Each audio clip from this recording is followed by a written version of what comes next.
എന്തൊക്കെയാണ് ഒരുപാട് മാവേലിനെ ക്രിയേറ്റ് ചെയ്ത് നോക്കിയാലോ. നിങ്ങൾ ആദ്യം ലൈറ്റ് മോഷൻ ഓപ്പൺ ചെയ്യാം. ഓപ്പൺ ചെയ്തിട്ട് നിങ്ങൾക്ക് വേണ്ട ഇമേജ് ഒന്ന് ആഡ് ചെയ്യാം. ബാക്ക്ഗ്രൗണ്ട് ഇമേജ് ആഡ് ചെയ്ത ശേഷം ഒരു തീൻ്റെ ഒരു എഫക്റ്റ് വേണ്ടി ഞാൻ ഈ ഒരു ഇമേജും കൂടെ ആഡ് ചെയ്തിട്ടുണ്ട്. അത് ജസ്റ്റ് ഒന്ന് മോളിക്കാക്കി ഓവർലേ ആയിട്ട് മോളിൽ കാണാൻ വേണ്ടിയിട്ട്. ശേഷം അതിൻ്റെ ഒപ്പാസിറ്റി ജസ്റ്റ് ഒന്ന് കുറച്ച് കൊടുത്തു ഒരു തീൻ്റെ ഒരു എഫക്റ്റിന് വേണ്ടി. എന്നിട്ട് അത് നമുക്ക് വേണ്ട രീതിക്ക് ജസ്റ്റ് ഒന്ന് ഡ്രാഗ് ചെയ്ത് വയ്ക്കുക. എന്നിട്ട് ടിക്ക് കൊടുത്തിട്ട് നമുക്ക് വേണ്ട മാവേലിൻ്റെ PNG ആഡ് ചെയ്യാം. ഇനി നിങ്ങൾ വീണ്ടും ഫോട്ടോസ് എടുക്കുക. എന്നിട്ട് നിങ്ങൾക്ക് ആവശ്യമുള്ള മാവേലിയുടെ PNG ആഡ് ചെയ്യാം. ശേഷം നമുക്ക് വേണ്ട രീതിക്ക് ജസ്റ്റ് ഒന്ന് അഡ്ജസ്റ്റ് ചെയ്ത് വയ്ക്കാം. ജസ്റ്റ് ഒന്ന് അഡ്ജസ്റ്റ് ചെയ്തിട്ട് നമുക്കിനി എഫക്റ്റീവ് പോവാം. ആഡ് എഫക്റ്റീവ് പോവാം. എന്നിട്ട് ഗ്ലോ എന്നൊരു എഫക്റ്റ് ഉണ്ടാവും.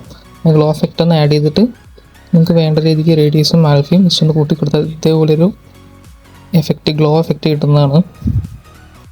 ഇവിടെ വേണമെങ്കിൽ നിങ്ങൾക്ക് കളർ ചേഞ്ച് ചെയ്യാൻ പറ്റും. ഞാനിപ്പോൾ ഈ ഒരു കളറാണ് ചൂസ് ചെയ്യുന്നത്. ബാക്ക്ഗ്രൗണ്ടിന് സെറ്റ് ആകാൻ പറ്റും. ശേഷം പ്ലസ് ആക്കിയും ക്ലിക്ക് ചെയ്യാം. ടെക്സ്റ്റിൽ പോവാം. നമുക്ക് മേലെ എന്താണോ വേണ്ടത്, സ്കൂളിൻ്റെ പേരാണെങ്കിൽ സ്കൂളിൻ്റെ പേര് എന്താണോ വേണ്ടത് അവിടെ ജസ്റ്റ് ഒന്ന് അതൊന്ന് ടൈപ്പ് ചെയ്ത് കൊടുക്കുക. ഞാനിപ്പോൾ എൻ്റെ അക്കൗണ്ട് നെയിം കൊടുക്കുന്നത്. ജസ്റ്റ് അതൊന്ന് കൊടുത്തിട്ട് ഫോണ്ട് സെലക്ട് ചെയ്യാം.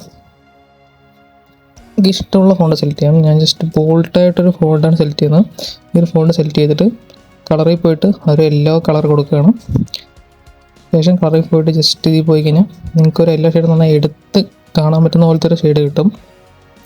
ജസ്റ്റ് അതൊന്ന് ക്ലിക്ക് ചെയ്തിട്ട് ഷാഡോ പോവുക. സ്ട്രോക്കിൽ പോയിട്ട് ജസ്റ്റ് ഒന്ന് താഴെ വന്നു കഴിഞ്ഞാൽ ഇതേപോലത്തെ സാധനം ഒന്ന് എനേബിൾ ചെയ്ത് കൊടുത്തിട്ട് നിങ്ങൾക്ക് വേണ്ട രീതിക്ക് ജസ്റ്റ് ഒന്ന് അഡ്ജസ്റ്റ് ചെയ്യാം.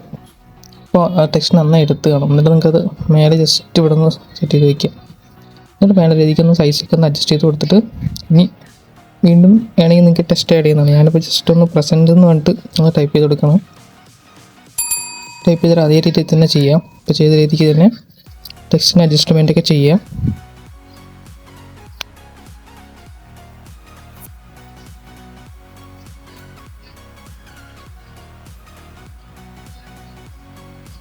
വീണ്ടും ടെക്സ്റ്റിൽ പോയിട്ട് നമുക്ക് വേണ്ട മെയിൻ ടെക്സ്റ്റ് ഒന്ന് ആഡ് ചെയ്ത് കൊടുക്കണം.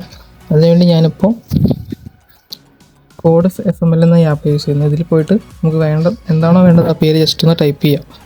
അത് മലയാളത്തിൽ കിട്ടാൻ വേണ്ടിയിട്ടാണ് ചെയ്യുന്നത്. ജസ്റ്റ് അതൊന്ന് കോപ്പി ചെയ്യാം. കോപ്പി ചെയ്തിട്ട് വീണ്ടും ലൈറ്റ് മോഷനിൽ വരിക. എന്നിട്ട് ജസ്റ്റ് ഒന്ന് പേസ്റ്റ് ചെയ്യുക. ഇപ്പോൾ നമ്മൾ ആഡ് ചെയ്ത മലയാളം ഫോണ്ട് ജസ്റ്റ് ഒന്ന് അതിലൊന്ന് ടൈപ്പ് ചെയ്ത് കൊടുക്കുക. അപ്പോൾ ഇങ്ങനൊരു ഫോണ്ട് കിട്ടും. ഫോണ്ടിൻ്റെ കളർ എന്നിട്ട് ഞാൻ വീണ്ടും യെല്ലോനെ കൊടുക്കുകയാണ്. നമ്മൾ അപ്ലൈ ചെയ്തപ്പോൾ തന്നെ കളറിൽ പോയിട്ട് ജസ്റ്റ് കളറൊന്ന് നന്നായി കാണാൻ വേണ്ടിയിട്ട് ജസ്റ്റ് ഒന്ന് അഡ്ജസ്റ്റ് ചെയ്ത് വയ്ക്കുന്നുണ്ട്. ശേഷം വീണ്ടും സ്ട്രോക്കിൽ വരിക. സ്ട്രോക്കിൽ വന്ന് സ്ട്രോക്ക് ഒന്ന് എനേബിൾ ചെയ്ത് കൊടുത്തിട്ട് ആൽഫയും സൈസൊക്കെ ജസ്റ്റ് ഒന്ന് കൂട്ടി കൊടുക്കുക. ശേഷം നമുക്ക് വേണ്ട ഏത് സൈഡാണ് വേണ്ടത് അവിടെ ജസ്റ്റ് നന്നായി ഒന്ന് സൂം ചെയ്തിട്ട് അഡ്ജസ്റ്റ് ചെയ്ത് കൊടുക്കുക. എവിടെയാണ് വേണ്ടത് അവിടെ നിന്ന് അഡ്ജസ്റ്റ് ചെയ്ത് കൊടുക്കുക. ബാക്ക് വന്നിട്ട് നമുക്ക് 2K25 ഒന്ന് അടിക്കണം.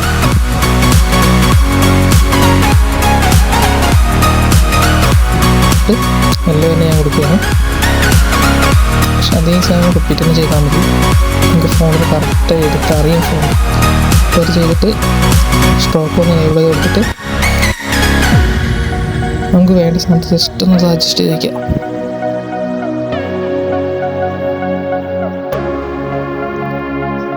മാവേലിൻ്റെ കൈയിൻ്റെ ഫ്രണ്ടിലാണ്. അപ്പോൾ മാവേലിൻ്റെ കയ്യിൻ്റെ ബാക്കിൽ പോകാൻ വേണ്ടി ആ ഫോണിൽ തൊട്ടിട്ട് എന്നിട്ട് അത് PNGൻ്റെ ബാക്കിലേക്ക് ഇടയുന്ന ആ ഫോണിൻ്റെ ബാക്കിൽ പോയതാണ്. ഇത്രയേ ഉള്ളൂ. ഇനി ചെയ്ത് കഴിഞ്ഞാൽ നമ്മുടെ പോസ്റ്റർ ഏകദേശം റെഡി ആയി കഴിഞ്ഞു.